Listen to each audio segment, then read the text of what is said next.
నమస్తే. మళ్ళొక్కసారి కవిత ముచ్చట చెప్పుకోవాలి.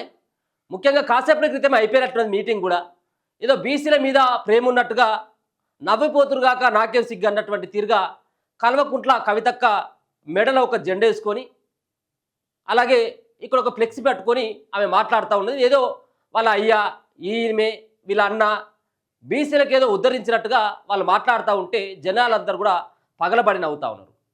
నేను అడుగుతా ఉన్నా కల్వకుంట్ల కవితక్క, నువ్వు పోరాటం చేయాల్సింది నీ ఆరాటం అంతా మీ అయ్య ఇంటి ముంగట పోయి చెయ్యి.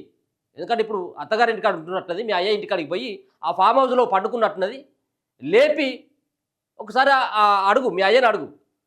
మరి నేను మళ్ళీ బీసీల జెండా ఎత్తుకొని పోతా ఉన్నా, కొత్త రాగం ఎత్తుకుంటా ఉన్నా, మరి ఈ రాగానికి ఎవరైనా కోరస్ పాడతారా, లేకపోతే ఈ రాగం పనికిరానటువంటి రాగం అని చెప్పేసి రాళ్ళందుకొని కొడతారా అని చెప్పేసి ఒకసారి మీ అయ్యను లేపి అడుగు. ఎందుకంటే ఎప్పటికి పడుకొనే ఉంటాడు కాబట్టి ఒకసారి ఫామ్ హౌస్లో పడుకున్నటువంటి మీ నాయనని అడుగు. మరి మీ నాయన సలహా తీసుకున్నావు లేకపోతే ఇంకెవరి ముచ్చట్లు ఎన్నో తెలియదు, కానీ మొత్తానికైతే మాత్రం నువ్వు చేసినటువంటి ఇలా ధర్నా చౌక్ కాడ నువ్వు పోయి బీసీల జెండా కప్పుకొని బీసీల ముసుగేసుకొని మేము రిజర్వేషన్ రావాలా, రిజర్వేషన్లో స్థానిక సంస్థల్లో బీసీలకు వాటా దక్కాలని చెప్పేసి నువ్వు మాట్లాడుతూ ఉన్నావు. నీ వెనుక నీ పక్కన ఇటు పక్కన అటు పక్కన ఎవరున్నారో ఒకసారి చూసుకో. బీసీల కోసం ఉద్యమించేటువంటి ఏ ఒక్క నాయకుడైనా కనబడ్డా? అసలైనటువంటి బీసీల కోసం చేసేటువంటి వాళ్ళు ఎక్కడ కూడా కనబడట్లేదు. దీన్ని ఎందుకు చెప్తా ఉన్నానంటే సేమ్ ఇదే సంబంధించినటువంటి డ్రామా కేసీఆర్ ఆడిండు. ఏమని, అసలైనటువంటి ఉద్యమకారులు ఎవరైతే ఉన్నారో జయశంకర్ సార్ కావచ్చు, ప్రాణాలు కోల్పోయినటువంటి తొలిదశ ఉద్యమం కావచ్చు, మలిదశ ఉద్యమంలో కావచ్చు, వీళ్ళందరూ పోరాటం చేసినటువంటి వాళ్ళు ఎవరైతే ఉన్నారో వాళ్ళ త్యాగ ఫలితంతో వచ్చినటువంటి తెలంగాణ ఏదైతే ఉందో చిట్ట చివరి నిమిషంలో ఎంటర్ అయిపోయి ఒక దొంగ దీక్ష పట్టి అక్కడ నా ఫలితంతో తెలంగాణ వచ్చిందని చెప్పిండు. సో జనాలు కూడా నిజమే కదా అనుకున్నారు కొంత, కానీ తర్వాత అర్థమైపోయింది ఈయన చేసింది సాగు నోట్లో తలకాయ పెట్టి ముక్కు మాత్రమే పోలేదు, మళ్ళీ వెనుకకు తప్పించుకొని వచ్చిండు. అక్కడ ఉన్నటువంటి అగ్గిపెట్టె ఎవరైతే ఉన్నారో అగ్గిపెట్టె అంటే మీకు గుర్తొచ్చేది హరీష్ రావు గుర్తొస్తాడు అందరికీ. ఈ హరీష్ రావుకు అగ్గిపెట్టె దొరకలేదు, కేసీఆర్ ముక్కు ఆ సాగు నోట్లకు పోలేదు, అందుకే వీళ్ళు తప్పించుకొని బయటకు వచ్చిండు.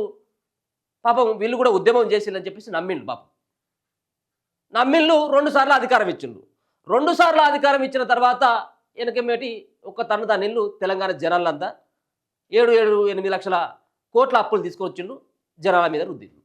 ఇప్పుడు సైతం కేసీఆర్ చేసినటువంటి వ్యవహారం, ఎందుకంటే ఆ తండ్రి నుంచి కొన్ని వస్తాయి కదా, వారసత్వంగా వచ్చేటువంటి బుద్ధులు కూడా కొన్ని ఉంటాయి. దాంట్లో కల్వకుంట్ల కవిత సేమ్ అదే. వాళ్ళ నాయన ఏ విధమైనటువంటి డ్రామా అంటే మంది పెళ్లిల కాడ మంగళార్తులు పట్టేటువంటి వ్యవహారం ఏదైతే ఉంటుందో, తెలంగాణ వేరే వాళ్ళ ఎవరైతే అమరులు ఉన్నారో అమరుల ఆత్మ బలిదానంతో వచ్చినటువంటి తెలంగాణని కేసీఆర్ చేసినటువంటి ఉద్యమంతో వచ్చిందని చెప్పి చెప్పిండు. ఇప్పుడు సైతం రేపో మాపో కన్ఫామ్గా బీసీ రిజర్వేషన్లకు సంబంధించినటువంటి అంశం పరిష్కారం అవుతుంది. స్థానిక సంస్థల్లో రిజర్వేషన్ల కోసమే ఇప్పుడు బీసీ కులగణన అనేటువంటి దాన్ని రేవంత్ సర్కార్ తీసుకురావడం జరిగింది. వీళ్ళు అయ్యా ఏం చేసిండు, గతంలో ఉన్నటువంటి రిజర్వేషన్లు తగ్గించిండు, బీసీలు తింటున్నటువంటి కూట్లే రాళ్ళేసిపోయాడు.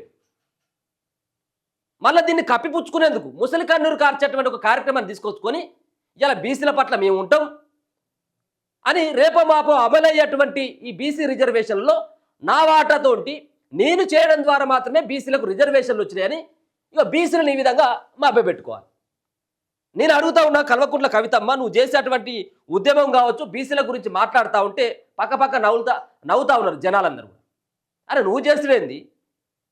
బీసీలకు సంబంధించిన చాలామంది నాయకులు ఉన్నారు, అసలు నువ్వు బీసీవే కాదు, నీకు బీసీలతో అసలు నీకు సంబంధమే లేదు. బీసీలను అనగదొక్కినటువంటి ఒక చరిత్ర నీకున్నది, నీ నాయనకున్నది. అది నువ్వు చేసేదేంది? నీ బీసీల గురించి నువ్వు మాట్లాడేంది? నవ్వుతా ఉన్నారు. రెండోది, దమ్ముంటే నేను ఆయనను ఒకటి అడగమని చెప్పిన కదా, మీ పార్టీకి మీ బీఆర్ఎస్ ఏదైతే టీఆర్ఎస్ తెలంగాణ రాష్ట్ర సమితిని భారత రాష్ట్ర సమితిగా పెట్టినావు, భారతదేశం వరకే, మరి నేషనల్ స్థాయికి ఎప్పుడు తీసుకుపోతావో తెలియదు, కానీ సరే ఉన్నటువంటి బీఆర్ఎస్ పార్టీకి నీ నాయనను అడుగు, దీనికి బీసీని అధ్యక్షుని చేద్దామని, ఒక బీసీకి అవకాశం ఇద్దామని చెప్పేసి ముందుగా చెప్పుకో. బీసీలకు నీ పార్టీలో అవకాశం ఇచ్చి బీసీ అధ్యక్షుని చేసిన తర్వాత నీ జనాల ముంగడికి వస్తే నిన్ను నమ్ముతారు, నీ నాయనని నమ్ముతారు, నీ బావని నమ్ముతారు, నీ అన్నని నమ్ముతారు. ఇదేమి లేకుండా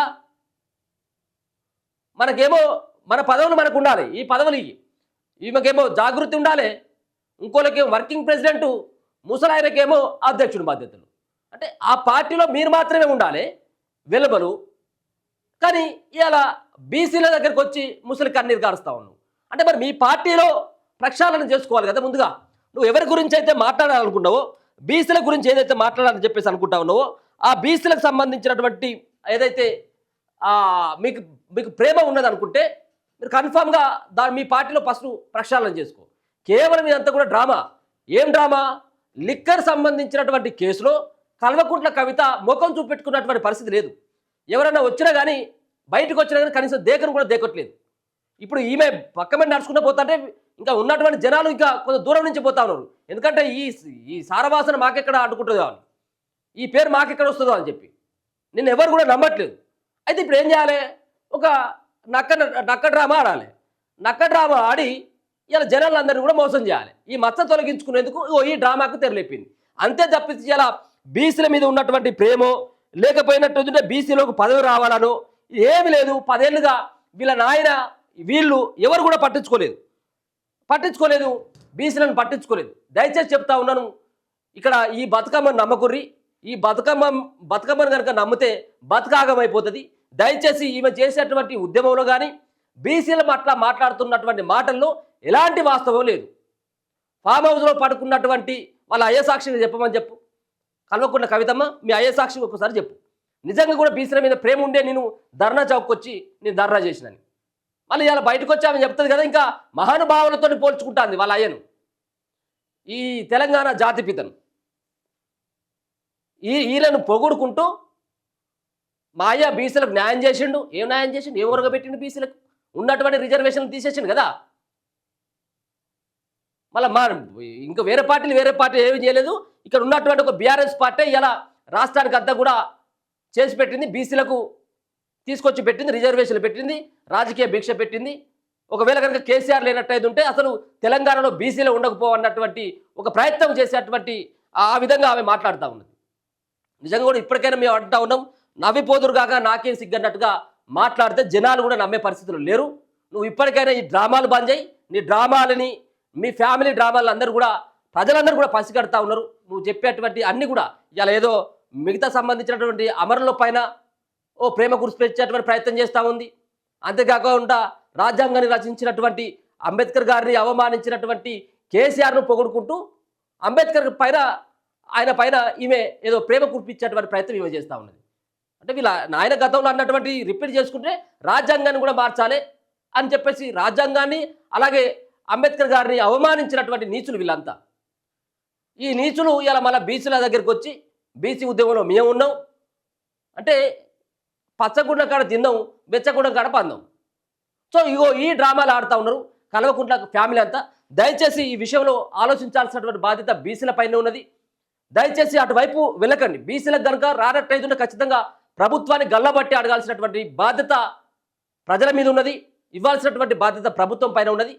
ఎందుకంటే వాళ్ళు ఇచ్చినటువంటి మేనిఫెస్టోలో పెట్టినటువంటి అంశం రాహుల్ గాంధీ గారు చెప్పినటువంటి అంశమే. ఇవి కనుక చేయనట్టయితే ఖచ్చితంగా చీరి చిత్తగడతారు జనాలందరూ కూడా, కాంగ్రెస్ పార్టీ అయినా ఇంకే పార్టీ అయినా తప్పది. కానీ ఈ సంబంధించినటువంటి ముసలి కన్నీరు కార్చుకుంటా ఈ డ్రామాలు ఆడుతున్నటువంటి కల్వకుంట్ల ఫ్యామిలీని నమ్మొద్దని చెప్పేసి మరోసారి విజ్ఞప్తి చేస్తాము. చూస్తూనే ఉండండి మన తొలి వెలుగు.